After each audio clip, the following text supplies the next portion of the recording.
കൃഷിക്കാഴ്ചകൾ ആസ്വദിക്കാനും ഭൂപ്രകൃതിയെ അറിയാനുമുള്ള അവസരമൊരുക്കുകയാണ് Kannur Karimbam farm tourism. 1 കോടി രൂപ ചെലവഴിച്ച് കരിമ്പം ജില്ലാ കൃഷിത്തോട്ടത്തിൽ നടപ്പാക്കിയ ടൂറിസം പദ്ധതി നാടിന് സമർപ്പിച്ചിരിക്കുകയാണ്. ഇന്ത്യയിലെ ഏറ്റവും പഴക്കമുള്ള ഫാം ഇനി കൃഷിയും പച്ചപ്പും ഇഷ്ടപ്പെടുന്ന വിനോദസഞ്ചാരികളുടെ ഇഷ്ടയിടമായി മാറും. സഹവാസ ക്യാമ്പുകൾ, പ്രദർശനങ്ങൾ, കാർഷിക പരീക്ഷണങ്ങൾ തുടങ്ങിയവ ഫാം ടൂറിസത്തിന്റെ ഭാഗമായുണ്ട്. Taliparamba MLA MV Govindan master Karimbam farm tourism പദ്ധതി നാടിന് സമർപ്പിച്ചു.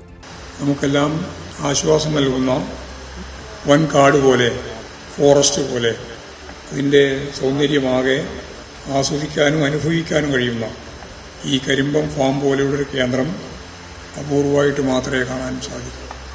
നബാർഡിൻ്റെ ഭാഗമായിട്ടുള്ള ഏതാണ്ട് 8 കോടിയോളം ഉറുപ്പികയുടെ പ്രവൃത്തി നമ്മളിപ്പോൾ കടന്നു വരുന്ന വഴിയിൽ ഉൾപ്പെടെ നടന്നു വരികയാണ്.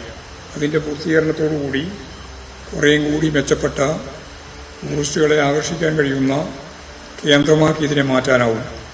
ഉദ്ഘാടന ചടങ്ങിൽ കണ്ണൂർ ജില്ലാ പഞ്ചായത്ത് പ്രസിഡന്റ് അഡ്വക്കേറ്റ് ബിനോയ് കുര്യൻ അധ്യക്ഷത വഹിച്ചു. കൈവരികളോടുകൂടിയ കല്ലുപാകിയ നടപ്പാത, ഇരിപ്പിടങ്ങൾ, ഡോർമിറ്ററി, ശുചിമുറി, ഓപ്പൺ എയർ ഓഡിറ്റോറിയം തുടങ്ങിയവയാണ് ആദ്യഘട്ടത്തിൽ സജ്ജമാക്കിയത്. കൈരളി ന്യൂസ്, കണ്ണൂർ.